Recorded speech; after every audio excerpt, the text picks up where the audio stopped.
Bonjour à toutes, bonjour à tous, bienvenue dans ce nouveau numéro d'Amicalement Sport. Bonne année à tous les auditeurs et bonne année surtout à mes chroniqueurs. Ah, quand même. Ah ouais. Voilà. Ouais. Quentin, Jonathan et Kevin qui sont là pour cette première de l'année. Bonne avec, année. comme d'habitude, Bonne Lishka année. à la production. Pour cette première de l'année, on reprend la saison de tennis. L'Open d'Australie commence dans 10 jours maintenant, le 18. Ça va être un grand moment pour les Français, ne rater ça sous aucun Voilà. Avec Tsonga qui va perdre en quart et on aura oublié 2 jours après, comme d'habitude. Tu penses qu'il va aller jusqu'au quart? Je suis pas sûr. Ah, c'est l'Open d'Australie. Généralement, c'est celle où il arrive à peu près à se débrouiller. Donc, première question tennis et après, on reviendra sur, par originalité, on est en pleine saison d'hiver, malgré les 18 degrés qui fait dehors. Donc, on va revenir sur la saison de ski, avec ski alpin, biathlon, ski de fond. On va parler des Français, des différentes performances. Et voir ce qu'on peut retenir. Ça pour le coup, parce que ça se passe plutôt bien. Oui, pour les Français. Bon, pour les Françaises, ça sera beaucoup plus rapide. Ah, Marie Dorin, excuse-moi, elle est comme le dos C'est Sarlo, vrai. je crois, si j'ai bien révisé. On revient tout de suite après un jingle.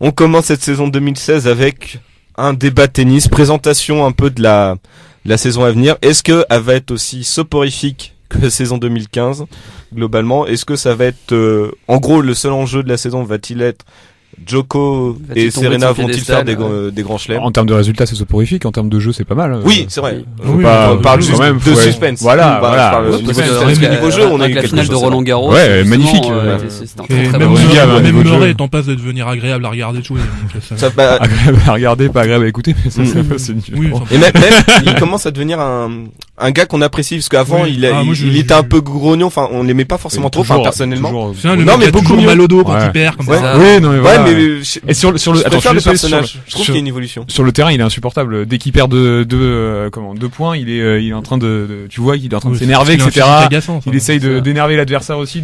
Avec sa tronche de lutin des Cornouailles, si tu veux, effectivement. Je Mais- vais être à lutin de Corneille et me taper sa femme, par contre. Ouais, voilà. C'est vrai. Ah, puis Bon. moi, je veux bien être un lutin des Cornouailles et puis avoir sa main genre sur ses amortis, ses machins. Voilà, parce qu'il a ça. quand Vous même voyez qu'elle quelque va être chose dans sa intéressante cette raquette. saison. Oui, parce que franchement, le duel en tribune entre Madame Murray et Madame Djokovic. Oui, oui. Et Parfois plus À intéressant côté, que tu le mets duel. Madame Federer, sur c'est terrain. vrai que c'est... Ouais, c'est- non mais Ne du coup, critique pas les vaches du Mika, coup sois bon, gentil. Oh, putain. t'avais pas forcément prévu. J'excuse auprès de tous nos amis grecs et suisses qui nous écoutent. J'avais pas forcément prévu de commencer par Murray, mais commençons par lui. Est-ce que sa victoire en Coupe Davis va changer quelque chose à sa carrière, comme sa victoire Aux Jeux Olympiques aux Jeux Olympiques avait au final lancé ses parcours en Grand Chelem? Mais j'ai du mal à le voir concurrencer un Djokovic et même un Federer. Hein. Bah, sur un Parce que match, il peut l'étendre, hein, y a Ouais. pas de souci. Il l'a déjà fait, d'ailleurs, en finale de Bah, Grand c'est comme Chelem. Federer. même. Federer sur un match, il peut tordre Djokovic et Murray. Mais à ce niveau-là, derrière, c'est une question de Genre, régularité. ça reste c'est le pas seul une mec question à de- avoir pété en Grand Chelem le Djokovic de 2011, hein, donc Federer. Mm. Puis sur terre battue, qui était pourtant pas à sa surface. sur un match grandiose en plus. Donc, Oh putain, ouais. Mais là, du coup, Murray peut-être, bon, pas surtout, j'ai envie de dire Roland Garros, même si c'est beaucoup amélioré, il reste quand même derrière un Djokovic et même un Nadal si son physique tient. Mais sur les tournois qu'il a gagnés, donc Wimbledon et l'US Open, Il y avait pas grand chose à dire, ouais, mais Pour le coup, sans généraliser, je pense que les Jeux Olympiques, ça a été un déclic mental pour lui. Parce qu'il s'est prouvé à lui-même qu'il était capable de gagner un grand tournoi, etc. Aujourd'hui, sa victoire en Coupe Davis, je pense que c'est juste il voulait atteindre ça Un dans sa carrière, un accomplissement, oui. accomplissement. Je pense pas que ça lui apportera quelque chose dans son jeu sur la saison. Bah, après, c'était aussi une immense pression à l'échelle de son pays, parce que la Grande-Bretagne Oui. avait pu gagner depuis 70 ans, quelque chose comme Ouais, ça. ça a été Fred le premier Perry. Britannique à gagner un grand chelem depuis Fred Perry. Voilà, C'était Fred Perry, le premier, exactement. Voilà, bah, le du coup, renouveau est-ce de la que Grande-Bretagne en Coupe Davis, déjà qui revenait dans le groupe mondial. Est-ce que bon, Un an avant. je suis d'accord avec toi, Kevin, que ça doit pas changer grand-chose au niveau de son jeu. De toute façon, c'est pas des victoires qui vont te faire évoluer ton jeu ou quoi que ce soit, mais niveau mental, Non. est-ce que ça a une barrière Bah, je pense pas, parce que sa barrière mentale, voilà, elle est passée depuis les Jeux Olympiques. Je pense qu'il il est capable de gagner, il le sait. Maintenant, bah, au niveau du jeu et du talent, bon, bah, Limite- Djoko et Federer me semblent encore limite devant mentalement? sur la j'ai envie de régularité. dire Quoi. que le pas qu'il a franchi, c'était donc il y a 1 an et demi maintenant, quand il a eu Mauresmo dans son staff. Au final, j'ai donné l'impression, parce que si tu compares un peu le jeu et l'attitude du Murray d'avant Mauresmo, qui est Ouais, il y a une devenu évolution. coach juste avant Wimbledon 2014, Oui, je c'est crois, pas il me semble. impossible. Et Après, on parce sent qu'elle était absente une bonne partie de cette saison quand même. Oui, pas à cause de grossesse, mais ça avait vraiment changé quelque chose pour lui. Donc, au final, c'était ça, c'est ça à mon avis qui a aussi permis à Murray de porter la Grande-Bretagne en Coupe Davis. Tu vois, Mauresmo l'aurait aidé du coup à gagner en Coupe Davis, quoi. Peut-être. Je sais pas. Bah, moi j'ai trouvé. Regarde le Murray. C'est pas compliqué. Regardez le Murray sur terre battue. Où avant il était vraiment mauvais. Enfin, tu pouvais se faire taper au premier tour. C'est pas Mauresmo qui va t'apprendre à gagner à Roland Garros. Non, mais cette année il a fait demi-finale. Si je me souviens de son parcours, il avait été très solide sur tous les matchs. Oui. Vraiment. Il avait fait un parcours un peu comme Wawrinka ou Djokovic en avait fait la même année. Bon, il était tombé en demi-finale parce que t'avais 2 extraterrestres, mais ça avait. Enfin, moi je ressentais vraiment une différence. Moins impressionnant quand même. Hein. Moins impressionnant qu'un Djokovic ou même qu'un Wawrinka qui marchait sur l'eau lors du tournoi, mais. Bah, déjà Wawrinka sur terre battue, c'est assez dur parce que physiquement ça reste quand même un monstre que Murray n'est pas forcément. Et puis Djokovic, niveau physique ou mental, justement, pour le moment, personne n'a la solution. Le seul qui peut vraiment l'emmerder régulièrement, ce serait Nadal, potentiellement. Mais bon, là, Nadal, il est plus, il est plus en passe de signer à Arsenal, si tu veux. D'ailleurs, voilà. Du coup, on change sur Nadal. Bon, il a gagné là l'espèce de tournoi exhibition pour dollar là de début de saison en battant Ferrer en finale. Il y a un challenge sportif, je suis désolé. Voilà. Ah non. Ouais, voilà. Et là il se retrouve ce samedi ou ce dimanche en finale à Doha contre Djokovic. Il va se faire torcher, je pense. Voilà, ça va être long, mais bon, c'est bien déjà. Il a eu une belle préparation, il fait une bonne fin de saison l'année dernière, mine de rien. Au final, on a un peu. Mais là, il a du mal. Ça va un peu mieux, mais il a du mal. À Doha, à Doha, il a perdu un set à chaque match. Il est pas. On retrouve pas. Même au niveau de son jeu, on retrouve pas son fameux coup droit à l'assaut qui a emmerdé des générations de mecs qui avaient tendance à aller vers le filet, si tu veux. Qui a envoyé en.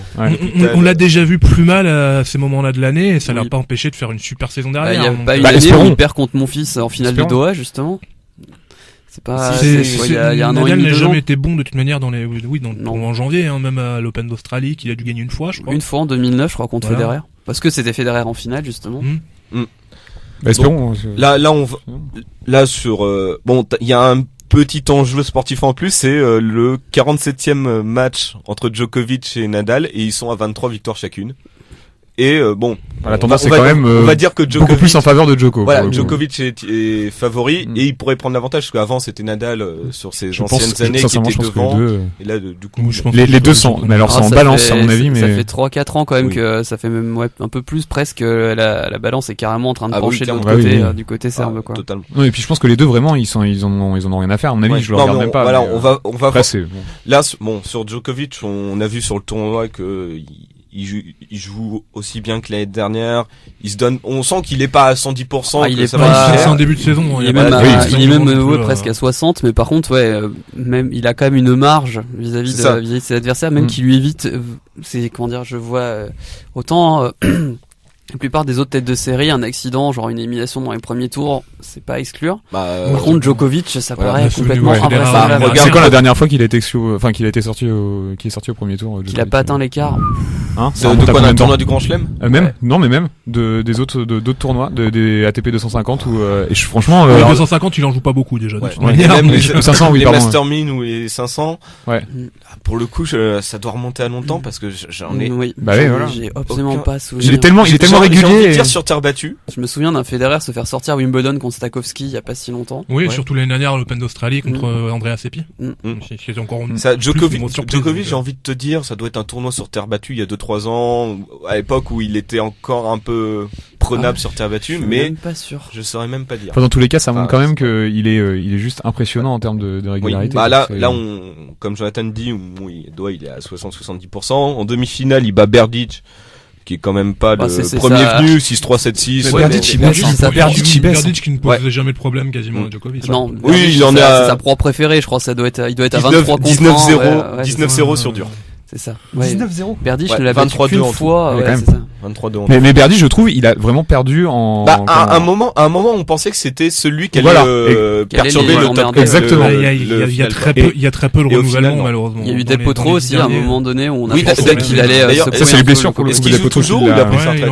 Il est encore blessé. Non, mais il est blessé, mais c'est ça le problème, c'est que sinon ce serait un joueur Il extraordinaire, va faire Del comme Potro. Soderling, quoi. Au bout d'un moment, il va prendre sa retraite. Non, Soderling, il y a peut-être d'autres raisons de ce qui se murmure, mais ouais, suspension déguisée ou quelque chose comme ça. Après, il a pris sa retraite, donc t'as eu les blessures aussi. Ou alors, il a vraiment un peu trop forcé que la. Oui, c'est comme Menchov qui a pris sa retraite. C'est une question de mononucléose.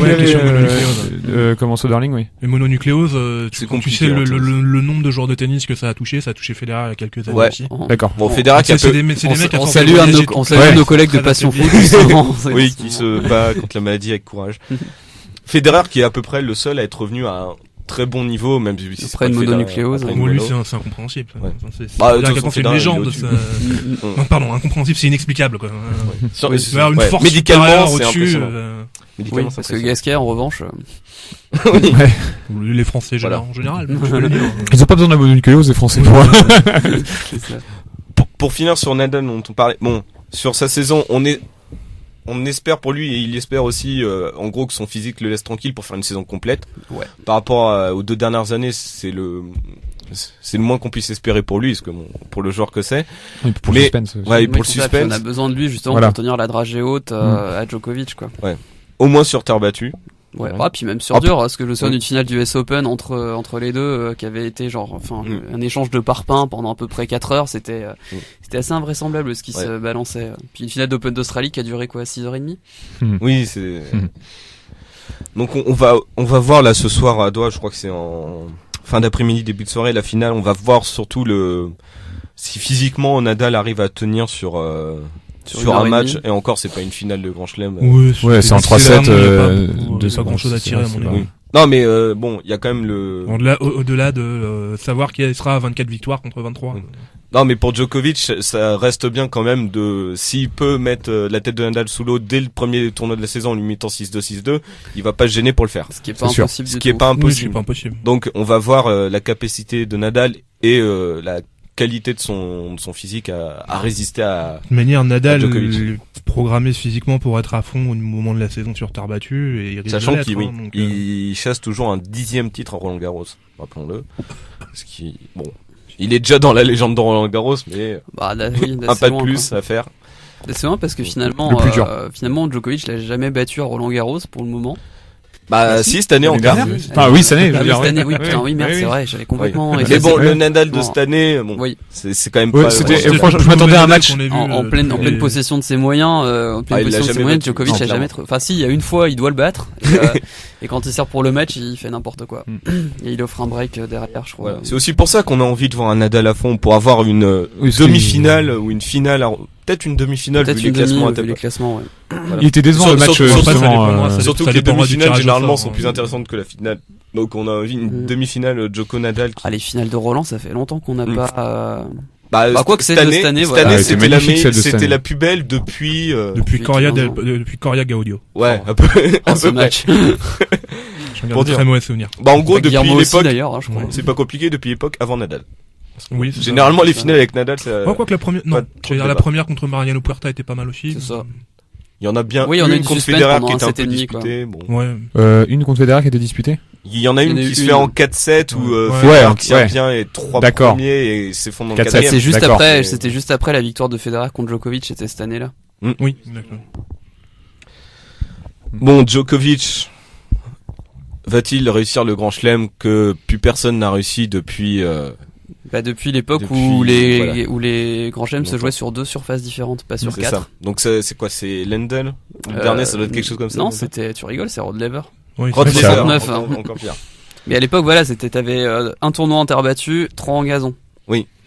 Là maintenant, c'est vraiment 4 surfaces qui n'ont rien à voir les unes avec les autres. Mais c'est pour le coup, c'est beaucoup plus intéressant, je trouve, parce qu'il y a vraiment un changement de type de jeu. Voilà, c'est ça, c'est très intéressant. C'est là où on voit s'il est capable de faire le Grand Chelem. Voilà, c'est ça, ça équivaudrait Tour de France à gagner les 4 maillots. Pour moi, ça risque d'être très difficile parce que ce soit, on en parlait tout à l'heure en antenne, que ce soit Federer ou Djokovic, on sait que le titre olympique, va faire partie de leurs objectifs principaux. Donc va falloir voir. Même à partir de Roland Garros, on y reviendra plus tard. T'imagines une médaille d'or pour la Suisse ou la Serbie, effectivement, ce que ça peut. Structurer porte-drapeau encore. Donc c'est certain. Djokovic, oui. Mais oui, dès Roland Garros, à mon avis, la préparation va être axée sur ça. Donc dès Roland Garros, on risque d'avoir des joueurs un peu en deçà de leur niveau. Donc on a une grosse surprise à prévoir à Wimbledon. Et pareil à Wimbledon et encore pire derrière parce que les deux vont s'enchaîner à l'US Open. Ouais. À l'US Open parce que le tournoi olympique de tennis doit se terminer à la mi-août quasiment. Bah les Jeux Olympiques, c'est que ça dépend. Pour les Français, il se terminera début août. Les Jeux Olympiques, ça doit être 9 août jusqu'au premier week-end de septembre. Généralement, et le tennis, c'est pas dans les derniers. Quoique, attendez, ça commence à être très mauvaise langue. En disant qu'il se terminera tôt pour les Français. En double, il peut être très long. Ouais. Bah si ça fait comme Londres. La dernière fois, c'était 2 médailles, quand même en double. Mais enfin 2 médailles pour des paires qu'on n'a jamais vues ensuite associées en Coupe Davis. C'est vrai. Je trouve absolument prodigieux. Et attends, en simple, on a une médaille avec Di Pasquale en 2000 contre Federer. Ouais, en remontant encore. Et Grisha s'en souvient très bien justement. Il était devant sa télé. Il était au stade avec Lionel Gourmet. Donc oui, Quentin, tu fais bien d'évoquer le facteur olympique parce que bon, pour Djokovic, mais encore plus pour Roger Federer, c'est limite ça va être l'apothéose de la saison plus qu'un tour du Grand Chelem, alors que Federer Federer se demande encore comment il a pu le rater en 2004. Clairement. Nicolas Massu qui est devenu champion olympique. On le salue d'ailleurs si quelqu'un se souvient de lui. Contre Berdych, c'est la révélation de Berdych cette année-là. Oui, d'ailleurs rappelez-vous si vous devez placer un tennisman chilien à peu près t'as Fernando González, oui, pardon. Le meilleur bourrin de l'histoire des 15 dernières années. Mais qui a quand même fait une finale de Grand Chelem, González. Oui, Australie. Est-ce que Rio s'en a fait une de finale? Je suis même pas sûr. Je crois qu'il est numéro 1. Il en a pas fait une? Ouais, peut-être, mais ou d'Australie ou. Ouais, mais il se doit se faire tordre par Sampras en finale ou quelque chose comme ça. Donc Federer qui a 35, 36. Il est 81. Ouais. Donc évidemment, c'est sa dernière chance olympique. Oui, lui, c'est clair qu'il va faire pour gagner. Même s'il excluait pas de refaire une saison encore après. Oui. Non, mais. Ouais, mais sans les Jeux Olympiques pour 4 ans, ça me paraît compliqué. Ça paraît très difficile qu'il aille jusqu'à Tokyo. Ça m'étonnerait même pas de voir Federer faire l'impasse carrément sur Wimbledon en se disant. Non, c'est pas, non. Ah non, c'est pas quand même. Ah, je sais pas. Faire l'impasse, il va peut-être sortir en quart de finale. Voilà, c'est ça. Selon les circonstances, s'il se sent fatigué ou il a une. Non, puis s'il voit que sur un match il se fait. Qui gêne, bon. S'il voit que sur un début de match il se fait pourrir, je pense pas qu'il va aller jusqu'au bout. Surtout qu'il a l'objectif évidemment de gagner le titre individuel, vu que le titre en double il a gagné avec Wawrinka en 2008, et il a aussi le double mix avec Martina Hingis. Ça peut être assez mythique, quoi. Ça, je sens que ça va être suivi par contre. Ouais. C'est comme je crois que en Australie tu dois avoir une paire Hewitt-Stosur aussi sûrement. Le mix. Stosur. Et oui. Stosur. C'est ça. Et oui, est moins un joueur de double qu'un Federer. Ouais, bah quoi qu'il il a jamais été trop mauvais en double, mais par contre, je crois qu'il tape moins fort dans la balle que Stosur à peu près. Oui, s'il y a moyen. Bah surtout aujourd'hui. Bah d'ailleurs, il finit sa carrière en simple avec l'Open d'Australie là. Arrête, j'ai une larme là. Ah non mais pour notre génération, enfin moi en tout cas, toi j'ai l'impression que sur la tâche, c'est le premier mec que j'ai aimé quand c'était Roddick. Moi aussi. Entre les deux, j'ai préféré. Mais il y a eu Sampras et puis après le côté tête de con de Hewitt aussi que je trouve absolument génial. D'ailleurs à Roland Garros, le public l'aimait tellement qu'il y a eu le prix Citron, je crois, pendant non mais en plus c'est un des derniers joueurs emblématiques du croisement fin 90 début années 2000. C'était le deuxième joueur le plus doué de cette dernière génération, malheureusement pour lui, derrière Federer. Bah ouais. Donc oui, parce qu'il s'en est pris. Puis par contre le niveau mental, ça restera quand même. D'ailleurs, Nadal dit qu'il s'était inspiré justement de Hewitt pour son côté, genre je me bats sur chaque point comme si ma vie en dépendait. C'est ça, je reviens après chaque blessure parce qu'il a quand même pas mal enchaîné. Je sais plus qu'est-ce qu'il s'imaginait, c'est genre t'es sur un parking du supermarché en voiture et puis tu dois te battre avec Hewitt pour la seule place qui reste. Gilles Simon, ça peut être pas mal. C'est ça. Parce que dans le genre crocheur, ça peut être chiant. Ouais. Ils finissent en se mettant des droites, hein. C'est ça. Bah, ils se sont affrontés une fois à l'Open d'Australie, il y a eu un échange de 44 coups. Par contre, est-ce que ça doit être chiant à regarder? Bah, Hewitt a un jeu beaucoup plus varié parce qu'il a quand même une certaine volée, il a quand même un jeu d'amorti, quand même, que Simon n'a pas forcément, quoi. Qui lui a permis de gagner, 2 grands chelems. 2 grands chelems, c'est ça. À 20 ans et 21. C'est ça. Avec numéro 1 pendant 2 ans de suite, quoi, ouais. Et de perdre contre la France en finale de Coupe Davis. Ça, c'était la faute de Wayne Arthur, ça. Évidemment. C'est ça, bah oui, parce que le truc c'est que et Patrick Raffler. Ouais, puis de Nicolas Scudé aussi qui a sorti le match de sa vie sur gazon. Enfin, battu sur gazon à l'époque, c'était battre l'Australie sur gazon à l'époque, c'est failli le faire. Ouais, mais d'ailleurs Scudé, je pense de se demander encore comment il a pu ne pas atteindre au moins une fois les demi à Wimbledon ou quelque chose comme ça quoi. Parce que il a sorti la perte de sa vie ce jour-là. Pour Wimbledon, pour revenir à ce que tu disais tout à l'heure par rapport à Federer qui pourrait faire l'impasse sur Wimbledon, justement, ce serait un petit peu dommage parce que c'est peut-être le seul tournoi où il est vraiment capable de battre Djokovic. Puis c'est surtout, c'est pas le style à rater un grand chelem. C'est encore vu en finale l'an dernier. Mais oui, la finale était très très sympa, la finale Wimbledon Djokovic. Pour le c'est ça. Les 3 premiers sets, on y croit. Parce que tu sais que forcément, il aura du mal à tenir. Bah oui, c'est ça le problème. Ah clairement. Dès qu'on est au 4e set, ça commence à être compliqué pour lui quoi. Dès que sa femme s'agite en tribune, c'est pas bon. C'est un mec qui peut battre Nadal au bout de 6 heures. Voilà. C'est que je pense qu'il y a que Wawrinka qui peut rivaliser en ce moment avec Djokovic. Ah, tu fais bien. Wawrinka qui gagne Roland Garros l'année dernière, de son 2e grand chelem. Est-ce que autant que les Tony oui. Ouais, autant les Tony oui. Non, Murray en a 3.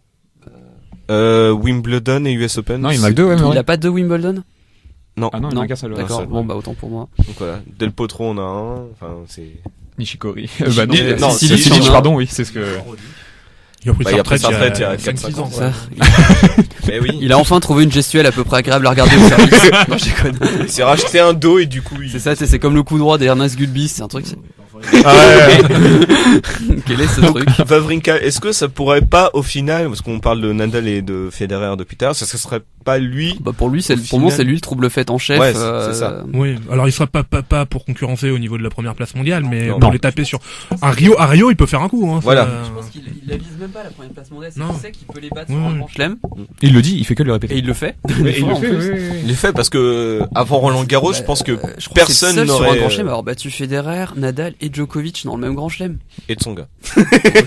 Waouh. Et Julien Bento aussi.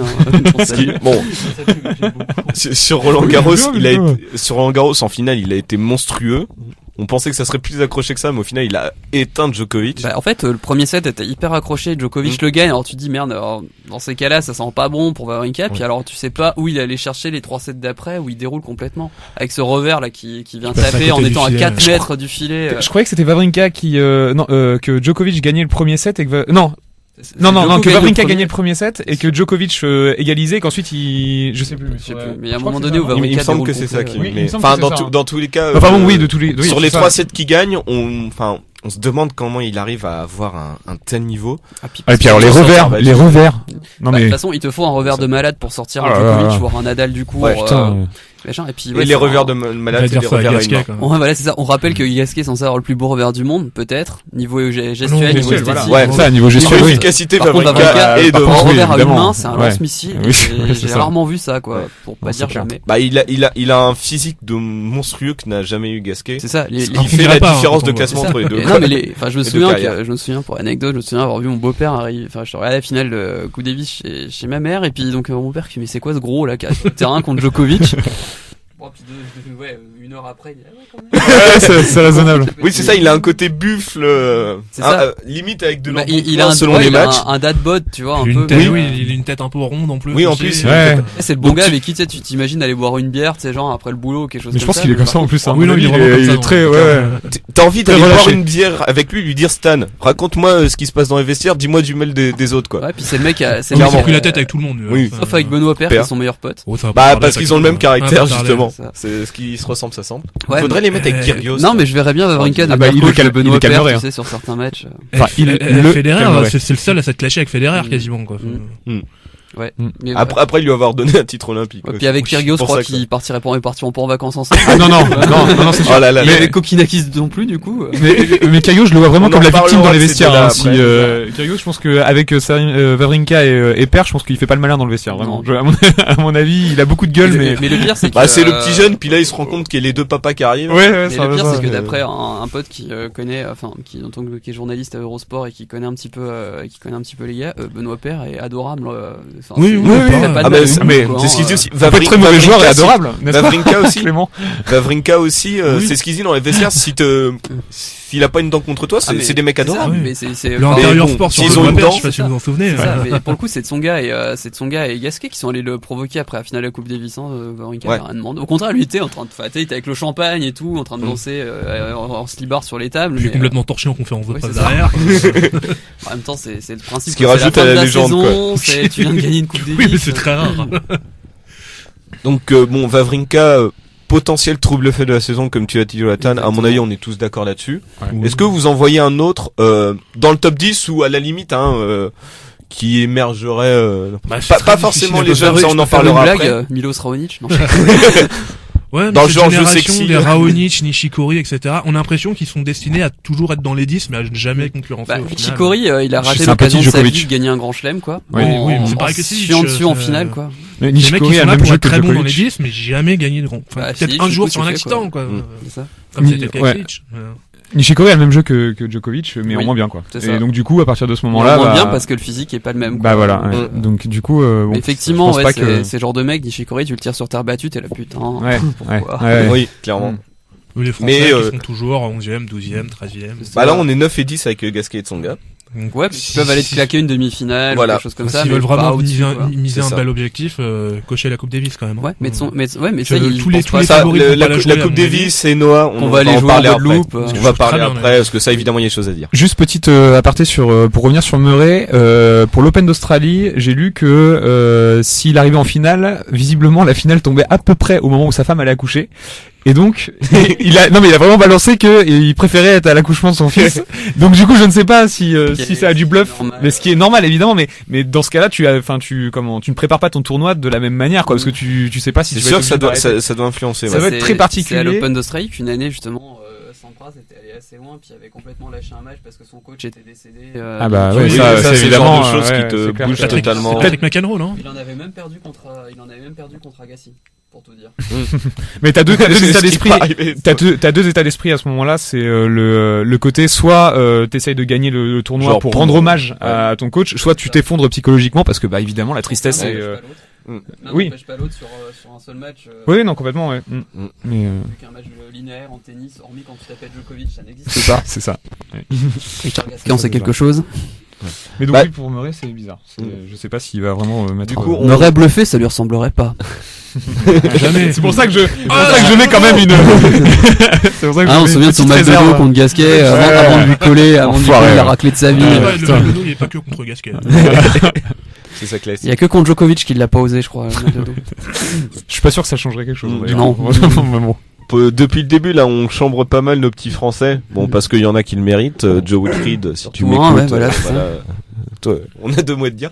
Mais vous attendez quoi de la saison française potentiellement? Moi j'ai hâte de voir justement, j'ai hâte de voir l'élimination en Coupe Davis et puis après ton gars qui dit ouais mais Arnaud Clément m'aurait pas fait jouer. C'est comme ça quoi. Carrément. Parce que l'interview dans l'équipe où il reproche à Arnaud Clément d'avoir fait jouer alors qu'il était blessé, il avait qu'à dire non.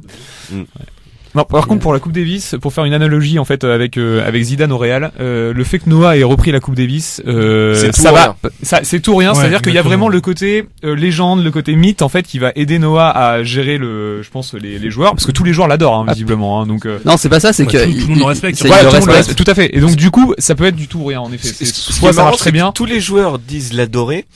Mais quand t'entends avec les melons qu'ont certains, j'y crois moyen. Non, mais justement, quand t'entends Noah depuis 10 ans donner son avis sur le tennis français, sur la Coupe Davis, où en gros ça vaut rien depuis moi et la Coupe Davis ça vaut rien sans moi, ça m'étonne qu'il y ait certains melons qui soient compatibles avec ça, quoi. Je vois vu les déclarations. Il y en a qui ont déjà parlé. Je pense déjà que on va voir si tu vas gagner. Quoi. Voilà. Je pense qu'un mec comme Gilles Simon avec Noah, ça va durer 10 minutes avant que ça tienne plus. C'est ça. Clairement. Avant qu'il se foute sur la gueule. Tsonga, il faudra pas grand chose non plus. Ah, mais Tsonga, et je pense que tous les journalistes français seront là pour tomber sur Tsonga. Vu les déclats qu'il fait. Il serait temps. Il serait temps parce que voilà, tomber sur Nicolas Mahut, lui reprocher l'élimination en ça c'est vraiment la Grande-Bretagne. C'est vrai, quand est-ce qu'on est capitaine, c'est à toi de leur motiver. Mais le pauvre Mahut, c'était son premier match en Coupe Davis. On te retrouver contre les frères Murray sur gazon là-bas, c'est pas forcément un cadeau. Donc lui tomber dessus, c'est injuste quoi. Ton coach qui venait déjà de se faire éliminer de manière pas un peu dégueulasse. Par contre, pour les doubles, justement, on verra peut-être si Noah sera plus malin que Forger et puis Forger et Clément qui avaient du mal à aligner la paire la plus performante. Jouer une finale de c'est une faute tactique. Parce que même tu convoquais une pure et tu convoquais, je sais pas, Mahut et Herbert. Qui vont en finale de Wimbledon. Même si à tout hasard il y a un joueur qui se blesse, Mahut peut très bien sachant que numéro 2 rappelons, en France, on a 4 joueurs monstrueux en double qu'on peut intervertir, mettre ensemble. Mahut, Herbert, Roger Vasselin et Bento. Et surtout que les quatre peuvent être mis ensemble. Ils ont déjà, je pense qu'ils ont déjà tous quasiment joué ensemble, de mémoire. Et dans le tas, t'as 5-6 grands chelem, quoi. Oui. Donc c'est. Et Tsonga peut être pas mauvais en double. Tsonga a fait des bons matchs en double. Et Bento qui gagne un tournoi, quoi. Enfin, t'imagines. Donc et puis un grand chelem en plus, parce qu'attends, finale de Coupe Davis 2014, t'es sur terre battue, t'es chez toi. T'as Bento et Roger Vasselin qui ont gagné Roland Garros la même année. Donc tu pourrais te dire il serait peut-être temps de penser à les faire jouer ensemble. Et même à l'époque 2014, tu pouvais aussi penser à Mikael Yodra, qui est le patron sur terre battue. Mais patron du double français depuis 15 ans. À la limite, et il avait déjà pas été pris, même contre. Benedetto était blessé, il me semble, lors de la finale. Non, mais Yodra était pas blessé. D'ailleurs, il avait un peu mal pris. Il avait très mal pris le drap. Bah, il a sorti un bouquin il y a pas longtemps. C'est un peu sa biographie. Il en veut un peu à Clément. Ouais, alors Yodra, bon. Yodra Clément, c'est pour Belgrade, hein. Ouais, non, mais je le sens bien le match contre qui. Puis t'as Simon qui fait, oui, mais moi, il m'a jamais battu, Troiki, ce qui est jamais arrivé depuis non plus. Ouais, parce qu'il le tape 2 semaines après. Ouais, c'est ça. Et puis Lyodra s'écroule complètement. Même sur l'ensemble de la finale. C'est sur un match où je crois c'était la première fois de ma vie où j'ai vu Lyodra jouer tout un match quasiment sans aller au filet, quoi. Tellement il était crispé, tellement. Ce qui est un peu ballot quand tu sais faire essentiellement du service volé. Oui, voilà. Quand on joue comme Lyodra, c'est un peu con. Oui. C'est ça. Emi Djokovic, bon, même s'il s'entraîne avec Boris Becker, j'ai l'impression que ça volait beaucoup progressé. Mais donc les Français, bon, Tsonga sur les 4 grands chelems. Il va bien t'appeler un aller au moins une fois en demi, quart ou demi. Je pense Wimbledon ou Roland Garros plutôt. Ouais, mais ce qui est fou d'ailleurs avec Tsonga, c'est qu'il est bon sur toutes les surfaces, quoi. Oui, mais c'est ça le c'est ça qui est rageant. Mais il est bon, il est pas très bon en fait. C'est ça sur une surface. À la limite, je préfère être très bon sur une surface, tu vois, plutôt que d'être bon sur. Qui allait en demi-finale de tous les grands chelems sans en gagner un, quoi. Voilà, exactement. Après, bon, Gasquet est forfait pour l'Open d'Australie. Il a encore des problèmes. Cheville. Ouais, parce que ça c'est mon fils aussi qui a cassé. Voilà. Et Gasquet, bon, on sait que c'est plutôt la deuxième partie de saison avec Wimbledon et l'US Open. Mais le truc c'est que s'il y en a un qui sur un tournoi est capable peut-être d'en gagner un, ce serait plus mon fils que. Ah oui, ouais, ça c'est certain. Mon fils avec son côté fantasque qu'on adore tous. Bah genre l'US Open 2014 que gagne Silic, effectivement mon fils c'était l'occasion de sa vie et le problème c'est que comme il a une espèce de complexe à sa Federer, il peut lui apprendre le tennis pendant 2 sets et demi puis s'écrouler complètement sur la fin. C'est ce qu'il avait fait à l'époque. Et mon fils au final, si on y réfléchit, c'est un peu comme son gars, il peut être bon sur toutes les surfaces. Parce que à part l'Open d'Australie où il a sur gazon, sur gazon c'est une grosse dose. Mon fils sur gazon. Ouais. Non, il est horrible sur gazon. Non, sur gazon non. Mais, par contre à Roland Garros chez lui, il est toujours capable de te sortir un truc. Avec tout le public derrière. Mais je crois qu'il a jamais perdu le mercredi. À chaque fois quand il tombe sur un gros, il finit par complexer et perdre. Des copains. Il finit par complexer et ça va jamais. Le gazon il aime bien parce qu'il plonge. Oui. Et c'est pour ça. Mais sinon il aime pas la surface. Il le dit lui-même. Mais sinon il aime bien faire. Il peut pas faire ses glissades acrobatiques. Hein. Il peut beaucoup moins faire ses glissades. Attends, pourtant sur dur c'est pas facile. Pour avoir essayé, t'as vite fait d'y laisser un genou. Bon après. Alors que lui il te fait 2 mètres tranquillement. Pareil pour Djokovic, c'est assez impressionnant d'ailleurs. Après nous bon Simon va faire à chaque fois 8ème de Grand Chelem, perdre en 5-7. C'est ça. La classique Simon.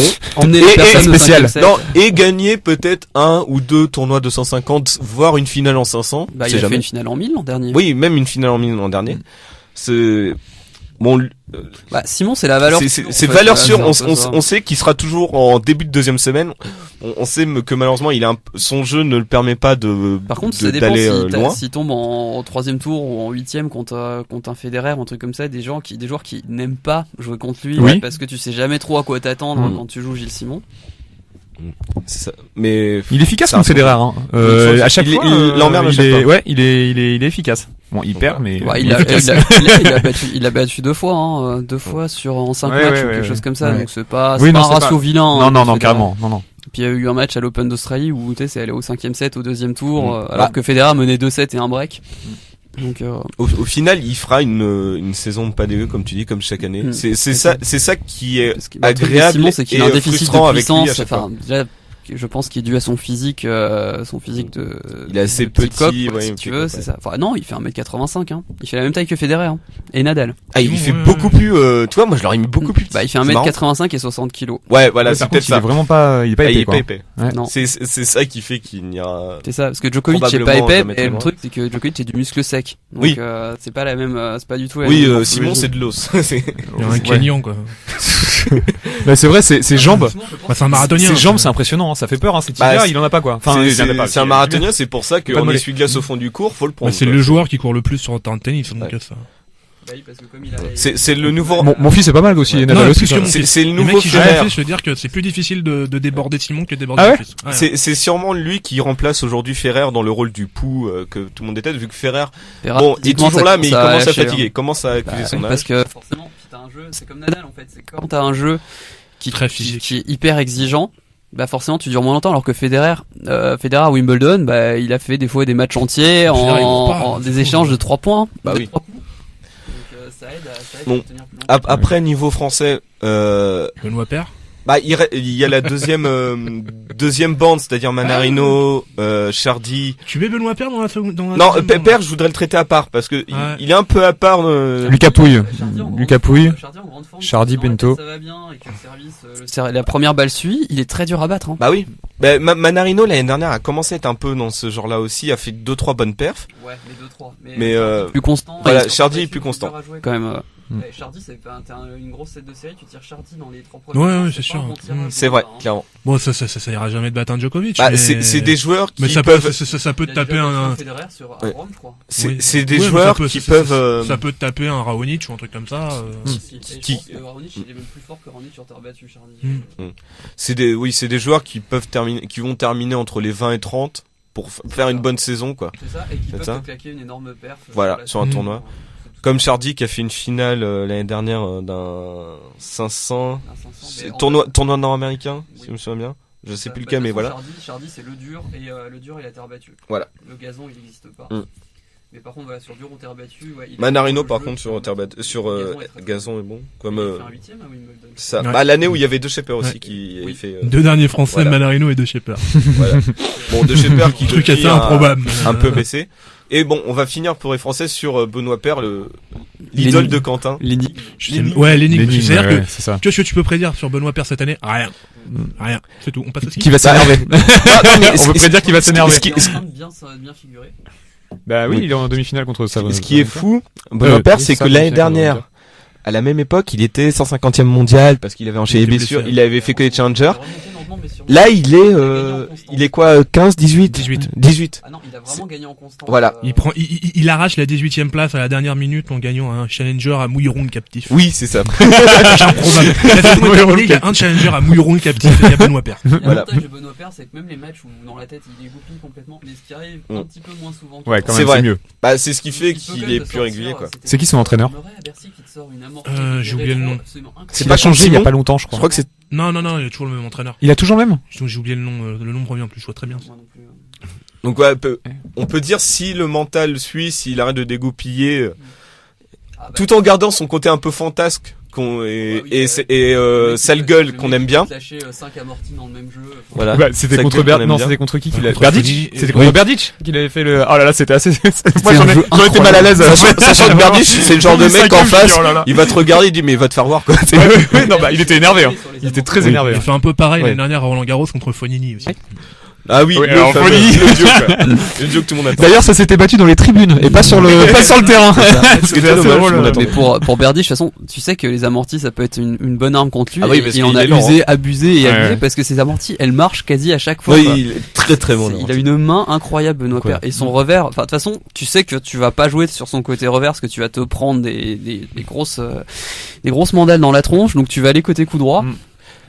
Et puis le faire jouer un peu, Oui. parce que le mental, c'est pas ça. Alors, avant de finir la page tennis qu'on a déjà bien avancé, 2 mots, parce que sinon on va se faire taper par les assos féministes sur la WTA. En gros, le débat. Le bonheur des parieurs.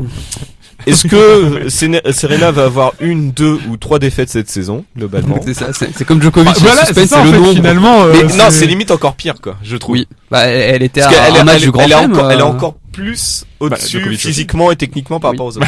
C'est vrai. Mais chez elle en plus, Serena, quoi. C'est ça qui est et dingue, surtout, c'est qu'elle est lâchée tu vois dans les jeunes générations, t'as personne qui vient derrière. La deuxième et troisième mondiale, c'est des jeunes, c'est Simona Halep, la roumaine, et Garbine Muguruza, l'espagnole. Elle, je la vois peut-être plus émerger. Mais ça a tellement vu dans le tennis féminin que. Oui, mais pour le coup, elle jamais d'une année sur l'autre. Elle est capable d'en revenir 20e à la fin de la saison. Si je me souviens bien, elle a quoi, 23 ou 24. Elle a fait finale à Wimbledon cette année, sa première finale de Grand Chelem. Sur Roland Garros, avec son physique, elle est assez grande et elle frappe très fort. Donc elle a fait 2 demi-finales de suite là. Donc c'est le genre de choses que effectivement elle est en train d'émerger. Voilà. Les autres, je suis pas prédire le tennis féminin. Alep, elle a pas de Alep, elle a fait finale à Roland Garros en 2014 mais depuis elle s'est fait étendre par Sharapova, je crois, parce voilà. qu'elle manque complètement de puissance, Simone Alep. Alors que Muguruza, ça va, c'est pas c'est pas ouais. Et après c'est difficile de faire des pronos. Le tennis féminin, attends, je te rappelle quand même, est-ce que quelqu'un aurait parié il y a un an qu'on aurait Lucie Safarova en finale de Roland Garros et qu'on aurait Roberta Vinci contre Fabia Pennetta en finale de l'US Open? Non. Et Roberta Vinci même il y a 10 ans personne n'aurait prédit. C'est Pennetta qui gagne le Grand Chelem en plus. Qui gagne ça. Et en plus, Marion Bartoli, il y a 3 ans, si on t'avait dit qu'elle gagnerait c'est très compliqué. Ouais, mais elle avait déjà eu des résultats à Wimbledon. C'est ça. D'ailleurs, Marion Bartoli, qu'on salue, qui a perdu 20 kilos après sa carrière, ce qui n'est jamais arrivé à ma connaissance. Sans faire de régime, selon elle. Sans faire de régime, hein. Selon elle. Bon, mais ce qui n'est jamais arrivé à ma connaissance. On a vu Platini enfler, à vitesse grand V. On a vu Olivier Monterrubio aussi, c'était assez radical. Généralement, c'est l'inverse, On parle de Maradona ou pas? Donc voilà, on va conclure là-dessus. Parce que tennis féminin, au final, c'est depuis 5-6 ans, derrière Williams, c'est impossible à de Sharapova de temps en temps. Ouais, Sharapova de temps en temps, qui est encore 5e mondial. Ouais. Mais Serena, elle a quel âge? Elle a 35 Sharapova ans. Qui est toujours un plaisir pour les yeux. Voilà. Après, bon, on parle pas des Françaises parce qu'elles sont un peu loin. Mladenovic, la première française, est 28e. Après, bon, t'as Caroline Garcia et Alice Cornet, mais bon. Aravan Rezaï, quoi. Elle joue toujours? Ouais, je crois qu'elle fait des qualifs.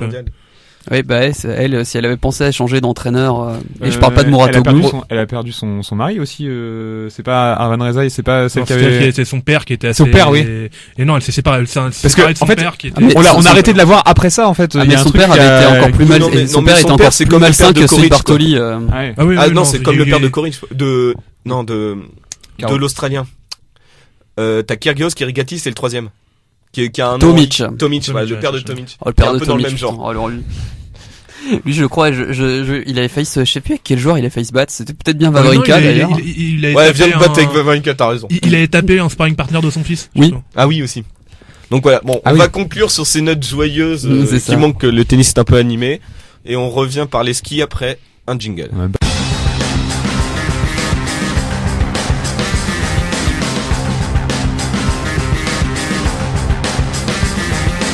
De retour dans Amicalement Sport, on ouvre la page sport d'hiver et glisse. Et en commençant par le ski alpin. Vas-y, Grishka, chante-nous les bronzés font du ski. Non. Il a pas la voix pour, à mon avis. On commence par le ski alpin, On t'a dit non. On va dire l'épreuve reine, enfin le domaine principal des sports d'hiver. Bon, c'est toujours le même qui gagne à la fin. Un Autrichien, bon, en ski alpin, ça a rien d'étonnant. Avec des Norvégiens derrière. Ouais. Voilà. C'est gros bilan que tu peux faire comme en biathlon. T'as Hirscher qui se promène et t'as Lundqvist Vindal qui est capable de te choper n'importe quel titre sur à peu près n'importe quelle discipline. Sauf slalom. Et encore, cette année, il a gagné une compétition de slalom parallèle. Oui, il a déjà gagné un super, il a déjà été champion olympique du super combiné, Svindal. Tellement il a pris d'avance dans la descente. Ouais. Oui, mais. Non, mais pour ceux qui regardent pas trop, Svindal, c'est 1m90, 95 kg, donc le bon norvégien costaud. En slalom, c'est pas très rapide, quoi. Il a un peu de mal. Par contre, en descente, Adrien Théo en a claqué une il y a pas longtemps. Ouais. Très belle victoire avec à signaler quand même parce qu'il y avait pas il y avait pas David Poisson. Voilà, merci. J'avais du doute sur le. Mais en tout cas, en tout cas, c'est pareil, c'était une large victoire. Donc ouais, en gros, ouais, c'est comment dire, au niveau classement général, vu que Pinturo a fait un mauvais début de saison. Le premier, c'en est un qui a pas gagné, mais qui est beaucoup plus régulier. En plus, c'est encore un petit jeune, c'est Mufa Jandé. Oui. Qui est un petit peu la relève si tu veux, mais qui est deuxième du classement. On peut avoir des coups, et comme tu peux avoir la spéciale Jean-Baptiste Grange, c'est-à-dire tu ne me vois pas de la saison. Non, des 4 ans. Tu ne vois pas en 4 ans. Tu me vois pas dans 4 ans, puis alors championnat du monde. allez vous faire. Voilà. Le mec, c'est l'Oscar Freire du ski, quoi. C'est genre, il disparaît complètement, puis alors le jour J, il est là. Ouais, tu fais bien de noter que au final, Pinturo, qui est censé être notre meilleure chance au classement général, c'est-à-dire combiner les différents types de courses, et décevant pour l'instant. En plus, il enchaînait les blessures et les contre-coups. En gros, lui, mentalement, dès qu'il fait 2-3 courses où il est pas bien, on va dire ça va qu'on n'a pas une année olympique, ni une année de championnat du monde, donc c'est pas, on va dire cette saison, c'est pas grave. Même si ses entraîneurs, les journalistes et même lui sont d'accord pour dire que le programme qui arrive en janvier-février lui est beaucoup plus favorable par rapport au type de course et t'as au des lieu. preuves techniques meilleures de toute façon. Donc on va voir. Mais au final, chez les hommes, je parle parce que chez Française, c'est beaucoup plus compliqué, on va le voir. Chez les hommes, au final, on fait une très belle saison. Dans les différents classements de descente, on a Guillermo Fayette qui est deuxième derrière Svindal. Oui, qui est intouchable en descente. Il est intouchable au général. Depuis quoi, 6-7 ans quasiment maintenant. Ouais, parce que je crois son premier titre olympique, ça doit être en 2010. Ouais, bah voilà, tu vois. Ouais. Adrien Théo est cinquième. En slalom géant, Mufa Jandé est deuxième, puis on a 2 autres Français dans les 10. T'as Lise Roux qui revient de est cinquième en slalom et Adrien Théo est quatrième en super G. Par contre, chapeau niveau mental Lise Roux, parce que le mec a traversé les pires galères imaginables. Il s'est fait les croiser 2 fois dans chaque jambe. Enfin, il est toujours barbu? Oui, toujours barbu. Et il est très intéressant, je vous invite à aller, alors je crois que c'est Eurosport qui a publié une interview de lui. Oui, il décrivait en gros son quotidien de course et c'est très intéressant et tu sens comment dire, le mec connaît son physique, sait qu'il a un physique difficile et c'est impressionnant à quel point il a adapté sa préparation et même ses échauffements d'avant slalom à ça pour être à fond. Il y a une remise en question absolue et tout. Enfin, c'est impressionnant. Ça doit être super long de se remettre des croisés en plus pour un sport comme celui-là. 6 mois pour le slalom, 6 mois minimum à chaque fois, quoi. Non, et surtout, c'est quasi. C'est 6 mois pour se remettre, c'est-à-dire pour remarcher, ou 6 mois pour se remettre à faire du ski. Ça dépend. Tu mets quasiment une saison, sachant que Lise Roux a mis 2 ans. Ah ouais. Se remettre parce que complications tout ça. Mais d'ailleurs son interview elle est vraiment chouette et puis globalement si vous voulez lire ou voir des trucs sympas sur le ski, effectivement bon c'est pas pour faire de la pub mais Eurosport globalement ils sont hyper calés tout sur ce qui est sport d'hiver. T'as Hors Piste qui est une super émission. On sent que Eurosport ça fait des années qu'ils le font plus pour aider. Voilà. C'est ça. On sent que ça fait des années qu'ils retransmettent ça et que t'as des mecs comme Alexandre Pasteur qui sont très potes avec Fourcade et compagnie. T'as Alex Kwaki que je salue qui est un très bon rédacteur ski aussi. Donc c'est des passionnés et qui en même temps sont hyper calés. Lise Roux il m'a aussi fait marrer dans l'interview. Du coup je pense que tu l'as vu aussi. En fait pour vous résumer, on dit la première manche est à 11h, donc les mecs se retrouvent sur la piste à 8h30 pour faire la reconnaissance. Ils ont le droit de descendre la piste une seule fois. D'ailleurs une fois sur 2 elle est tracée par le papa Kostelic la piste, que j'ai toujours trouvé ça absolument prodigieux quoi. Quand c'est ça qui est marrant, c'est encore compétiteur. Bah de toute façon après sinon c'est des coachs donc bon le problème est un peu le même. Et en fait Lise Roux gueulait parce que en gros c'est la reconnaissance est chronométrée, donc ils ont je sais plus une demi-heure ou une heure. Et Giroud est genre le mec qui allait voir Lise Roux. Oh le lapsus. Lise Roux est le genre de gars à aller voir la Fédé pour dire attendez, il y en a qui prennent 5 minutes de plus, là ça va pas, je veux un contrôle. Et en gros du coup, maintenant chaque skieur est suivi par un coach qui vérifie que en gros à la sirène tout le monde a fini ou tout le monde arrête.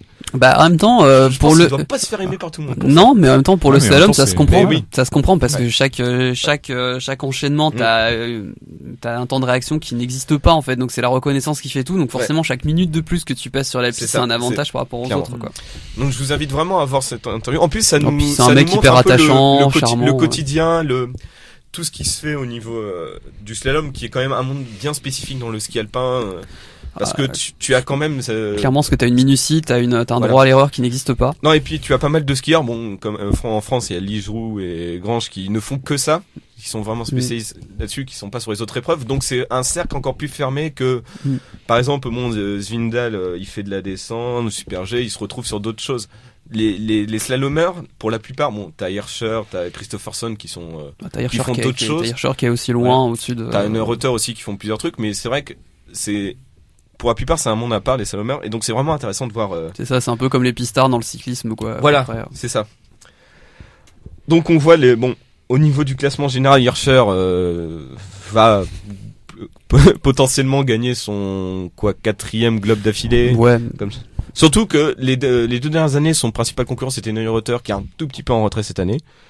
Et Svindal potentiellement ne peut pas venir le chercher parce que Hirscher a l'avantage de faire le slalom aussi, ce que fait pas Svindal. Hirscher fait tout, je crois. Voilà, Hirscher fait tout, Svindal ne fait pas, donc mathématiquement, il part avec un gros désavantage. Même si Svindal a créé la surprise en gagnant l'un des slaloms parallèles. Truc improbable. Voilà, en plus, en finale, c'était Svindal contre un autre Norvégien, donc c'était Jansrud, je pense. Oui, mais qui est un peu dans le genre Svindal, c'est-à-dire c'est pas un slalom. Déjà des Norvégiens en slalom. Christopherson. Ouais, voilà, c'est ça. Mais hormis ça, c'est un peu l'exception qui confirme l'arrêt, quoi. Tu t'attends pas à aller voir là et tu vois la finale. Puis en plus, slalom parallèle, je trouve ça assez classe comme épreuve. Oui, c'est hyper sympa à regarder. Visuellement, on voit ça au JO, c'est on se souvient plus de ça pour le snowboard, quoi. Le snowboard parallèle, c'est exactement la même chose. Parce qu'on a eu une Peinturon, on n'avait pas gagné un il y a quelques années. De quoi? Peinturon, on n'avait pas gagné un. Si, généralement. Zagreb ou un truc comme ça. Peinturon, généralement. Un truc artificiel. Il aime bien voir l'adversaire, en fait, en visuel. Mais même les Français, parce que généralement, il y en a eu qu'un seul cette saison et les Français ont pas fait podium. Mais généralement c'est une discipline qui réussit bien aux Français. Là on était 3-4 en quart de finale, finale, c'est 8e, quart de finale. On a toujours été bon dans les épreuves, tu sais, qui sont dans les X Games, les épreuves un petit peu où t'as adversaire, parce que genre en ski cross, tu fais 1 2 3 au JO, quoi. C'est genre les trucs qu'on aime bien. C'était beau ça. Bon, après pour finir, on en a déjà parlé, mais je reviens juste dessus parce que c'est quand même Mufa Jandé qui fait une très belle saison, qui au final fait saison de la consécration, parce que c'est aussi dans le monde du ski, il est encore assez jeune, qui fait en slalom géant, qui fait 2 podiums, un 2e, un 3e, qui est extrêmement régulier, pareil un peu à Peinturon, mais ils ont pas le même profil, ils ont pas le même physique du tout, mais il est aussi il est extrêmement régulier, voilà. C'est ça. Pour passer aux femmes très rapidement, chez les Françaises, c'est Régine Cavagnou. Voilà, depuis Carole Montigny. Franchement, elle est hors piste cette vanne, si vous avez. Oh là là. Parce que notre meilleure Française, qui est censée être Tessa Worley, a quand même beaucoup du mal à revenir. Après justement sa rupture des croisés il y a 2 ou 3 ans maintenant. C'est ça, qui a été rejointe par Marion Roland, je crois, dans le cercle des qui a pris sa retraite depuis. Oui, voilà. Les 3 qui arrivaient à faire des podiums, c'était Tessa Worley, on l'a dit, qui a du mal. Marion Roland qui a pris sa retraite après avoir. C'était la plus grande championne en Super G depuis très très longtemps. C'est ça. Et qui était quasiment la meilleure mondiale en Super G. Oui, même qu'il était. Pour le coup, on peut le dire. Voilà, qui était. Marion Roland qui a enchaîné les blessures, qui a eu des médias mondiales, mais qui a pris sa retraite aussi. Et comment elle s'appelait, Marie Marchand-Avier, qui avait fait quelques podiums et qui a pris sa retraite aussi là. Qui pouvait faire un coup sur une course. Là cette année, Tessa Worley reste top 10 en Super G, mais elle reste quand même très très loin des meilleurs, que ce soit Lindsey Vonn, Laura Gut, qui est leader de la chambre. Problème de sensation, je pense. Voilà. Et l'autre Française qui tient à peu près la route, c'est-à-dire, on en est à un niveau où tient la route, c'est-à-dire qu'il fait régulièrement top 15, c'est Nastasia Noens en slalom, mais elle est Nastasia, pas Natacha ou Nastasia Noens. J'ai dit, ce ne serait pas aller vérifier. En plus, t'as dit Laura Gut, alors qu'il me semble que c'est Lara, non? Pour le coup, je sais pas, mais Mais rendors-toi, toi, pourquoi tu te réveilles pour ça? Donc il est vraiment très loin des meilleurs aussi. Il t'obéit. Il me fatigue. C'est ça. Donc voilà, pour le coup, on a vraiment un problème de renouvellement de génération, parce que en plus, elles sont pas celles que je viens de citer sont pas forcément. L'impression qu'on parle de tennis. Non, mais c'est un peu le même problème. Derrière, il y a pas grand-chose. Il y a la fille Alphand, mais pour l'instant, parce que j'ai l'impression qu'en fait, comme aux Jeux Olympiques ou dans les grands championnats, c'est pas dans les épreuves alpines que les Français brillent le plus. Peut-être que ça attire plus qu'un jeune qui est à peu près doué sur des skis, il va plus aller vers le biathlon. C'est vrai. Ça. Et là, je t'ai fait une transition mâchée aux petits oignons, t'as plus qu'à, le biathlon. Bon là pour le coup, il y a un petit Français qui se débrouille pas trop mal depuis maintenant. Ferrero le canard. Indice, il zozote. Oh ça va, c'est pas non plus non. un rugbyman. C'est pas Christophe Lemaître hein, aussi. C'est pas non plus pour le non, coup. C'est pas Quentin. Fais pas le clone de Mathieu Bastaro. Voilà. Donc Jonathan, Martin Fourcade encore au-dessus. Voilà, c'est ça qui est en train de qui se positionne parmi les plus grands sportifs français all time petit à petit. C'est ça. Petit à petit, parce que là, je sais plus quelle poursuite je pense, c'est pas Rupolding où malgré 4 fautes au tir, il termine avec 30 secondes d'avance. Il a une marge sur les skis qui lui permet des erreurs qui normalement sont payées cash. Ouais. Voilà. Pour vous dire, il peut gagner une poursuite ou un sprint avec 1 à 2 fautes au tir. C'est ça. Ce qui, pour n'importe quelle autre personne, est impossible. J'ai une question. Moi qui suis un grand amateur de biathlon, il y a eu des épreuves de Coupe du Monde en France? Non. Pas encore, c'est en train de, il y a un projet qui est en train de se monter, je crois, à Tignes, si je ne me trompe pas, mais parce que c'est très très dur. C'est très compliqué. T'avais quelques courses en combiné parce que t'avais les Jason Lamichel puis dans les Vosges ou par là. Chez lui, quoi. Voilà, chez lui. À la limite. Jurassien, mais bon, enfin. Oui. Non, mais à la limite, les Vosges ou le Jura, ça serait aussi un terrain propice pour du biathlon, quoi. Bah, surtout qu'au Rousse, il y a une piste de biathlon. Tu peux même aller faire du biathlon d'été. Mais bon, c'est vrai super que chouette, on n'est pas encore une terre de biathlon pour les courses, c'est vrai. Mais pourquoi c'est compliqué à mettre en place? Il y a quoi comme difficulté? Ouais, tu peux pas mettre des infrastructures même provisoires. Non, c'est plus la motivation des pouvoirs publics. Ah, d'accord, ok. C'est ça que ça doit coûter, quand même. D'accord, ok. Ça coûte un peu parce qu'il faut installer la piste, il faut prévoir des mecs autour, il faut sûrement prévoir de la neige parce que nous on a des hivers de oui, mais pas au niveau aussi. C'est pas dans les normes de course. T'as les normes de course parce que t'as des normes de sécurité aussi, parce qu'il voilà. faut quand même des carabines. Oui, donc, non, il faut personne derrière, quoi. Non, mais il faut rappeler que pour nous, en période d'état d'urgence, que pour nous, mon fan de sport, le biathlon, on sait très bien ce que c'est parce que on est monstrueux là-dedans depuis 20 ans. Mais à l'échelle du nombre de licenciés, c'est rien en France. C'est sûr que tu peux pas en faire à Caen, quoi. Ils sont quoi? Ils sont. Ah, tu fais du ski cross, enfin du. Ouais, il y a à peu près, il y a peut-être 3000 licenciés, voilà. tous militaires. C'est ça.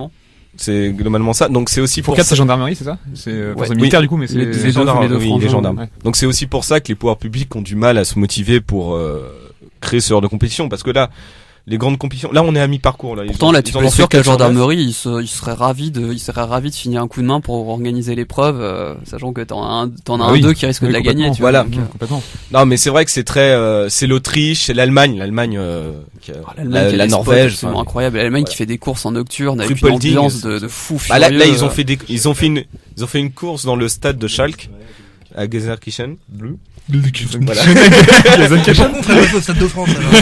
C'est ça. Ouais, on a déjà fait on a déjà fait le trophée en rose. C'est jouable. Vu la largeur de la piste, tu peux faire un truc. Mais ouais, et puis en plus l'avantage des Français, surtout chez hommes en biathlon, c'est la densité. C'est la densité parce que t'as Fourcade qui est premier. T'as Martin qui se promène depuis le début de la saison encore une fois. Tu as aussi un petit jeune aussi. T'as Quentin Fillon-Maillet qui monte 5 ou 6ème je crois. C'est ça, et qui attend sa première victoire en Coupe du Monde. Qui devra arriver vu le niveau qu'il a. C'est ça, puis il se rapproche parce qu'il monte de plus en plus souvent sur les podiums, il est quasi tout le temps dans le top 5 à chacune de ses courses. Après, on a des relais monstrueux parce qu'il y a Jean-Christophe Béatrix derrière, tu as l'autre. Les prénoms là, c'est. Et j'allais y venir, Jean-Guillaume Béatrix qui a gagné la dernière Mastart en date en Coupe du Monde, grâce à un sans faute, parce que ça aide un petit peu. Il s'appelle comment l'auto Fourcade? Simon. Yes. Ouais, et Simon dont on aimerait bien, tu vois, par sympathie, qu'il en claque enfin une, quoi, tout le temps qu'il tourne autour. Non, mais surtout. Il a quoi, 10 podiums en carrière? Voilà, il a 10 podiums, et surtout, t'as des courses où, qui doit jamais perdre. Soit, il fait 20 sur 20 sur tir, soit il est monstrueux.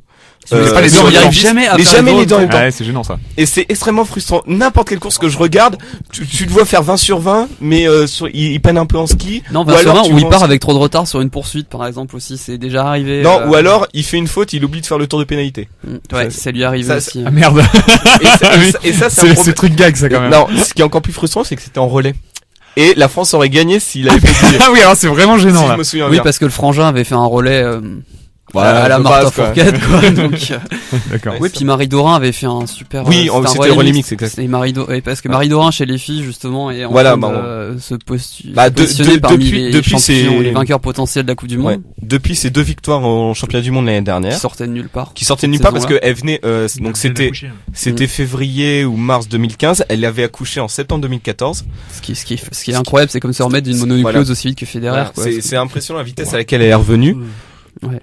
Mononucléose de Federer, il est revenu. Ça lui a niqué une saison quand même. Mais là, alors que là, elle s'est remise d'un accouchement en 3 mois. Parce que et elle a jamais été aussi c'est quoi, compétitive. Un bébé ou une mononucléose? Avant ou après, du coup. C'est parce que. Ouais, puis ce qui est fou, c'est quoi, il y a eu une longue période où Marie Dorin, son gros point fort, c'était le tir. Et sur les skis, ça suivait pas forcément. Là, c'est presque, ça s'est presque inversé. C'est que sur les skis, elle est un peu comme Fourcade maintenant. C'est ça. C'est l'épouvantail sur les skis. Comme Magdalena Neuner avant. C'est bien, je suis pas le seul, merci. Soutien. C'est qu'en fait, j'essaie de pas dire Neuer, justement. Donc, c'est que Marie Dorin, on l'avait découvert au JO de 2010 Vancouver, où elle avait fait une médaille de bronze en individuel et une médaille d'argent en relais, si je me souviens bien. C'est ça. Après, elle avait fait pendant que même Marie-Laure Brunet avait une médaille, et puis Vincent Gé champion olympique, donc ça avait été le grand moment de n'importe quoi. C'est ça, pendant 4 ans, elle avait fait des courses de 3 podiums, mais elle était pas non plus monstrueuse. Elle s'est arrêtée. Un cap mental, j'ai l'impression. Voilà. La maternité, enfin c'est ce qu'elle dit, la maternité lui a fait totalement changer de truc, ce qui arrive mine de rien en sport assez régulièrement. Et depuis, souvent elle est plus forte d'ailleurs.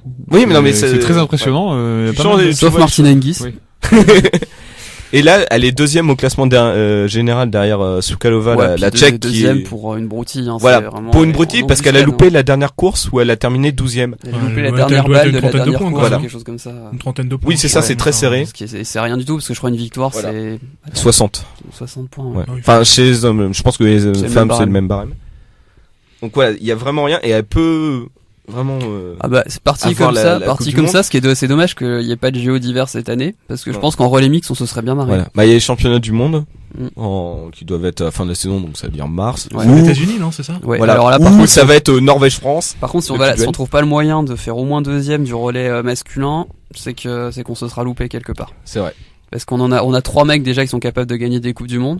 Et puis plus Simon, sur un jour, tu peux lui dire tu fais attention sur tes tirs. Non mais tu fais ton tour de pénalité. D'ailleurs, c'est ce qui est marrant parce que comme je l'ai dit en biathlon, c'est France contre Norvège parce que les Norvégiens, que ce soit chez les mecs ou chez les filles, c'est aussi monstrueux. Et les mecs ont aussi 2 frères, c'est les frères Beu, Johannes et Tarjei. Et c'est un peu comme chez les Fourcade, ils sont bons, ils peuvent être très bons tous les deux, mais il y en a toujours un et deux qui se plantent. Niveau relais. Je les ai jamais vus en même temps être performants sur une même course. Sauf cette semaine là où ils sont tous les deux sur le podium. Ouais. Mais c'est la première avec Svensson, le 3e norvégien. Et Fourcade juste derrière. Ouais, Fourcade juste derrière. Sachant qu'il manque un autre norvégien, un petit genou qui s'appelle Bjørndalen qui a 41 ans, qui a un jeune premier. Voilà, qui a 95 victoires en individuel plus une trentaine en mixte. Première course en 95, je sais pas si vous vous rendez compte. Ouais, première victoire en 95. Non, première course, ça doit remonter à 92, 93. Ouais. C'est une longévité. Et le mec a encore gagné. Presque. Mec a encore gagné une course cette année. Donc c'est pas genre la pré-retraite où il traîne un peu encore. Un sprint ou une mass start, je sais plus. Master, je crois. En plus. Et enfin, à ce niveau-là, c'est monstrueux. Le mec était là avant Raphaël Poiré, a été le grand concurrent de Raphaël Poiré, et de là après Raphaël Poiré, et l'un des deux fois. De Ferro et le Canard. Alors, il s'est passé 3 fois. Et à la limite, est encore un des grands concurrents de Fourcade, quoi. Ouais. Sur une course, ouais, parce que l'année dernière, il claque un titre de champion du monde sur le sprint. Oui. Et au classement général, il est 4e. C'est ça. Voilà, parce que niveau expérience, si tu veux, il se pose là, donc c'est rare que quand il y a un tir hyper important sur une course.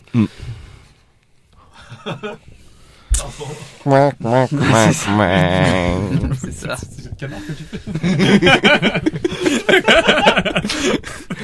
Fatigant. Reprends Jonathan. Je sais plus où j'en étais. Oui. Ton esprit, ça. C'est que en gros, Bjørndalen, t'as une expérience qui est à peu près unique, donc tu le vois souvent sur le dernier tir d'une mass start ou d'une poursuite. Désolé, il faut qu'on explique les bugs de Grishka parce que quand on maîtrise pas Faut un bac plus non, 2 je suis en train de bailler, j'ai pas entendu. Et son expérience fait que il est toujours posé, même le dernier tir, jamais le stress. Puis même physiquement, parce qu'à 41 ans, tenir, comment dire, ne pas te faire massacrer par Fourcade qui pourtant massacre tout le monde sur les skis, arriver quand même à être dans le paquet, dans le peloton, si tu veux, qui se disputent les victoires en poursuite et en mass-start, c'est très très fort. L'année dernière, le titre mondial qui gagne donc en mass-start, non, le titre mondial c'était un sprint. Le titre mondial en sprint, il partait d'assez loin au final parce que au niveau dossard, il avait un très mauvais dossard. Ouais. Et en gros, il fait un sans faute, mais il était genre les principaux étaient dans les 15 premiers de dossard, lui il avait le dossard 30 ou 40. Oui, donc il arrive 4 champion du monde d'ailleurs, je crois. Voilà, et puis là, tu vois Björn qui ah merde. Il est toujours là le vieux là. Oh. Ça. C'est impressionnant. C'est d'où il sort, c'était attends. Ouais, il y avait une autre course comme ça où plus personne pensait la Massart qui claque là récemment. Tu penses pas à lui, tu vois le déroulement de la course, tu vois Svensson, Fourcade qui montent, qui descendent, tu vois Björn qui revient et puis non, puis t'as Björn qui Björn, tu sais, il sera toujours là, et puis là tu vois, ah merde, il est toujours là mais devant. Ouais, puis même Shem qui était je crois seul en tête au dernier tir se rate. Oui, tu vois Björn qui arrive comme ça, qui a les 5 cibles. Voilà. Le concurrent allemand qui a un peu le seul non norvégien et non français à surnager avec Chipoulin le russe, même si il fait pas non plus. Par contre c'est Svensson qui par contre c'est pas Björn Dahlem qui se fait battre au sprint par Beatrix en mode Vincent Defrane face à Björn Dahlem justement. Bon, pour finir sur les sprints, on va passer au ski de fond où au final on en a beaucoup, même si là comme au biathlon à la fin c'est toujours un Norvégien qui gagne. Pour vous donner une preuve, le classement de la Coupe du Monde, les 10 premiers 7 Norvégiens.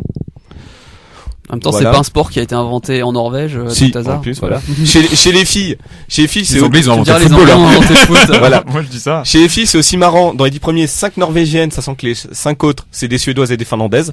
Donc voilà, on reste que les sports nordiques au nordique, c'est l'ouverture là-dessus, c'est pas trop. Quoique, justement, il y a, on vient les emmerder. C'est des galets, quoi. C'est ça. Chez les mecs, la France se débrouille toujours avec Maurice Magnificat, qui vient encore cette semaine de faire une 3e place. T'as toujours aussi, alors putain, celui dont je me rappelle jamais le nom, mais que tu revois à chaque fois que tu vois une épreuve de Coupe du Monde depuis 10 ans, il est là. Attends. Northug. Non, un Français justement qui est toujours bien placé en ski de fond. Gaillard. Ouais, Jean-Marc Gaillard. Oui. Là, qui claque un podium par an depuis 10 ans à peu près au moins en Coupe du Monde, quoi. Donc. Ouais, qui était l'un des grands compères de Vincent Vitos, qui était notre très bon skieur il y a 5-10 ans. Meilleur français en ski de fond, jamais vu quoi. C'est quand même le seul français à être allé claquer un titre de champion du monde. Sandrine Bailly, c'était du biathlon. Oui. D'accord. Mais elle a fait du ski de fond aussi. Oui, il me semble. Le lien entre biathlon et ski de fond se fait assez facilement. Fourcade fait du ski de fond pour s'amuser de temps en temps, et il ferait la compète de ski de fond à fond. Mais il a un truc en tête justement à propos de Björn Dahlem, c'est que Björn Dahlem a déjà gagné une épreuve de Coupe du Monde en ski de fond, et c'était un 50 km je crois, et Fourcade je pense a envie de faire la même chose. Ouais, sur la 50 km, même pas un petit sprint, tout ça, non. Direct le 50 quoi. Oui, c'est ça. L'épreuve qui dure 4 heures. Si vous avez déjà fait du ski de fond, vous faites 100 mètres, vous êtes mort, alors imaginez 50 bornes. C'est ça. Ouais, puis en plus, on t'agrémente un petit peu, t'as toujours une belle bosse pour faire la différence sur l'épreuve, donc bon, point positif en ski de fond, l'effet, merde, évidemment je retrouve pas le nom, tu sais, comme quand t'es dans l'aspiration en vélo, il joue beaucoup, en descente et sur le plat, donc ça permet de souffler quand tu suces la roue, quoi. C'est ça. Quand tu suces tes skis. Ouais, mais justement. Tu veux nous parler de Valverde tout à l'heure. et quand ta Fillon Maillet est très fort pour ça, justement, son surnom, ça doit être le pou ou la sangsue. Je sais plus, mais. Ouais, enfin, on voit l'idée. Voilà, c'est quelqu'un qui a beaucoup de mal quand il est tout seul devant à avoir son propre rythme. Par contre, il arrive à suivre le rythme d'à peu près tout le monde. Bon, sauf un, du coup, mais. Ouais. Et après, au sprint, si ça peut être plus drôle. Vincent Defrane, on s'en souvient tous. C'est ça. Là, tu peux tomber dans le dernier virage, mais si t'es la Béatrix, l'arrivée était juste en bas de la descente. Sa première victoire en Coupe du Monde, l'arrivée était juste en bas de la descente. Il a chopé l'aspiration de Svensson qui n'avait même pas remarqué que Béatrix était encore derrière lui. Et au dernier moment, ah merde! Svensson s'est dit c'est bon, Fourcade est pas là. Oh merde, il y en a un autre, c'est pas possible. Putain. Il y en a un autre, c'est qui? C'est Fillon Maillet? Putain, mais non! C'est le troisième. Oh. C'est ça. Ah, c'est ça, ouais. Mais le ski de fond, c'est très impressionnant. Évidemment, ça fait un peu monotone quand tu le vois. Non. Bon, alors, c'est soit Northug, soit deuxième norvégien dont j'ai plus le nom. Sunby. Bien joué. Franchement, impressionnant. Ouais, puis le ski de fond aussi, c'est assez bizarre à voir quand ils font en style classique.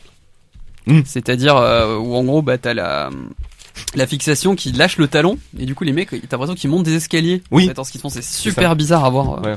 Il faut vraiment aimer parce que contrairement au biathlon, le biathlon t'as les tirs de temps en temps qui viennent couper un peu le suspense. Ski de fond, surtout le 50 km. Oui. C'est long. Ouais, alors que surtout quand tu vois, alors il y en a 4 en tête, 4 Norvégiens. Ouais. Et pour le coup, le biathlon c'est hyper télégénique et si les Américains étaient forts dedans, je pense que t'aurais un petit film dessus. Parce que franchement, le moment où t'as la face caméra avec le mec en train de tirer, puis la cible dans le même écran.